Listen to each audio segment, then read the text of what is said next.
કરાય એમ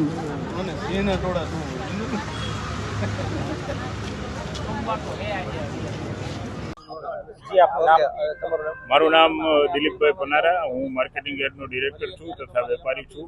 તો અમે અત્યારે જે ઇન્કમટેક્સની અમારા યાર્ડની અંદર દલાલ વેપારીઓને જે 15 થી 17 જણાને નોટિસ આવેલ છે, એ નોટિસના અનુસંધાને અમે અહીંયા બધા દલાલ અને વેપારીઓ 400 થી 500 વેપારી સાથે અમારા ચેરમેન શ્રી તથા અમારા સાથી ડિરેક્ટરોની સાથે અમે અહીં રજૂઆત કરવા માટે આવ્યા છીએ કે અમને આ નોટિસનો થોડો સમય આપો અથવા ખુલાસો આપો. અત્યારે જે ઇન્સ્ટન્ટ નોટિસો આપી છે કે 24-48 કલાકમાં તમે આનો જવાબ આપો, પણ જે દલાલ ભાઈઓ છે એ બધા પ્યોર ગામડેથી જે ખેડૂતો માલ લઈને આવે એનું ખાલી કમિશન કરે છે અને કમિશનમાં એવી કોઈ એને ઇન્કમ નથી.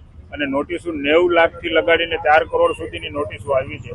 તો એના માટે એક સમય અને અમને પૂરેપૂરો ખુલાસો આપો કે આમાં અમારે શું તમને રજૂઆત કરવાની છે. અમે અહીંયા રજૂઆત કરવા માટે આવ્યા છીએ કે જેથી કરીને બીજા વેપારીઓને કોઈ કનડગત ખોટી રીતે હેરાનગતિ ના કરો એવી અમે કમિશનર સાહેબને રજૂઆત કરવા માટે આવ્યા છીએ. ટ્રાન્ઝેક્શન તો એકચ્યુઅલી ખેડૂતોના જે કમિશન હોય એમાં ટ્રાન્ઝેક્શનમાં ટર્નઓવરમાં એ લોકો નથી ગણતા. જે 1 કરોડથી લગાડીને કોઈ 10-15 કરોડ સુધી મોટા ટર્નઓવર હોય, પણ એમાં જે 10 કરોડનું ટર્નઓવર હોય તો એને કમિશન આખા વર્ષનું 10 લાખ એબાઉટ જ હોય અને નોટિસ 90 લાખથી લગાડીને 4 કરોડ સુધીની નોટિસ આવેલ છે. તો એના માટે થઈને અમે બધા ભેગા દલાલ અને વેપારીઓની સાથે અમે રજૂઆત કરવા માટે આવ્યા છીએ.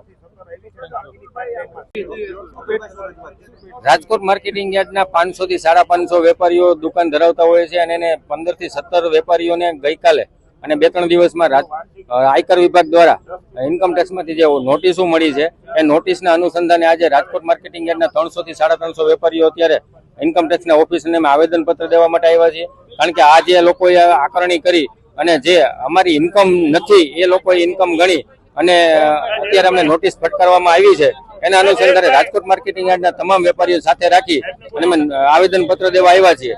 અને આ આવેદનપત્રનો કોઈ પણ નિકાલ કરવામાં ન આવે તો રાજકોટ માર્કેટિંગ યાર્ડને બંધ કરી દેવાની સુધીની અમારી તૈયારી છે અને જ્યાં પણ રજૂઆત કરવી પડે ત્યાં અમે રજૂઆત કરવા માટે જઈશું.